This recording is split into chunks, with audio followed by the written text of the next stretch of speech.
সবাই চেনেন। এই কমিটির member secretary x officio senior secretary ministry of public administration, এবং এই কমিটির আহ্বায়ককে ক্ষমতা দেওয়া হয়েছে এবং এখতিয়ার দেওয়া হয়েছে যে কজন সদস্য দরকার উনি নেবেন। কর্মপরিধি ভেরি সিম্পল, এবং উইদিন 7 ওয়ার্কিং ডেজ এই কমিটি সরকারকে পরামর্শ দেবে পয়েন্ট বিষয়। This is number 1।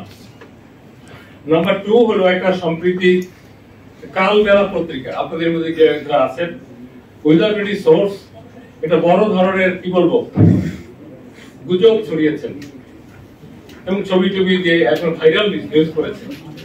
এই ব্যাপারে আমি আপনাদেরকে অনুরোধ জানাবো, একটা খবর দেওয়ার আগে ভেরিফিকেশন করা, একটা খবর এটা করে কি উনি খুব কি বলবো নিজেকে মূল্যবান জায়গায় নিয়েছেন, অথবা সেই পত্রিকা আজকে যখন বলবো এটা কিছুই ছিল না, এটা ভুয়া খবর এবং একটা উদ্দেশ্য প্রণোদিত এই ধরনের একটা খবর ছাপিয়ে আপনাদের সম্পর্কে অনেকে একটা কি বলবো যে প্রশ্নবোধক এসে যায়। এখানে কি ছিল, একজন নাম ওনার হলো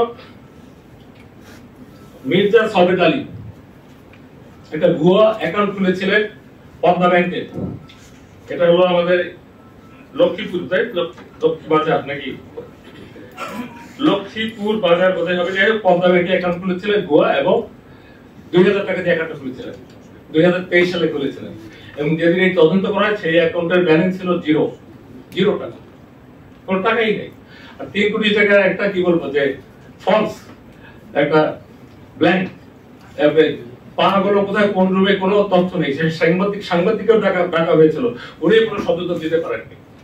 এই ধরনের নিউজ করে জাতিকে বিভ্রান্ত করে কি লাভ? আমি আপনাদেরকে মূল্য দিই, ভ্যালু করে এই যে আজকে দেখতেছেন সবাইকে দেখে আমি কথা বলতেছি, কারণ আপনাদের মাধ্যমে যে খবরটা যাবে সেটা প্রকৃত খবর যাবে, প্রকৃত খবর জাতির জানা দরকার।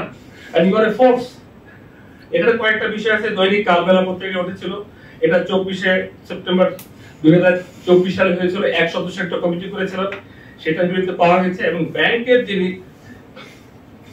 ম্যানেজার ছিলেন, আমরা কেওয়াইসি বলি, নো ইওর ক্লায়েন্ট, এটা না করে ফর্ম পূরণ না করে তাকে তার অ্যাকাউন্ট খুলে দেওয়া হয়েছিল। যেই ঠিকানা দেওয়া হয়েছিল সেই ঠিকানা সে আদৌ থাকে না, সেই লোককে ওই দিন থেকে তার মোবাইল বন্ধ পাওয়া যাচ্ছে। যে লোক 3 কোটি টাকার একটা চেক দিতে পারে সে কি একটু হালকা লোক হবে? এতেই বোঝেন, এই এক কথায় বলে দিতে পারি ভুয়া একটা বিষয়কে জাতীয় পর্যায়ে এনে মানুষকে বিব্রত করা হয়েছে। এতে কেউ ছোট হয় না, দিন শেষে যারা এটা করেছে তারাই ছোট, সেমন কোনো সন্দেহ নেই। এই ধরনের একটা ফেক লোক এত বড় একটা ঘটনা ঘটে পাওয়া গেছে, এই ব্যাপারে তার ব্যাপারে আইনানুগ ব্যবস্থা নেওয়ার জন্য আমরা পুলিশ বিভাগকে অনুরোধ করছি।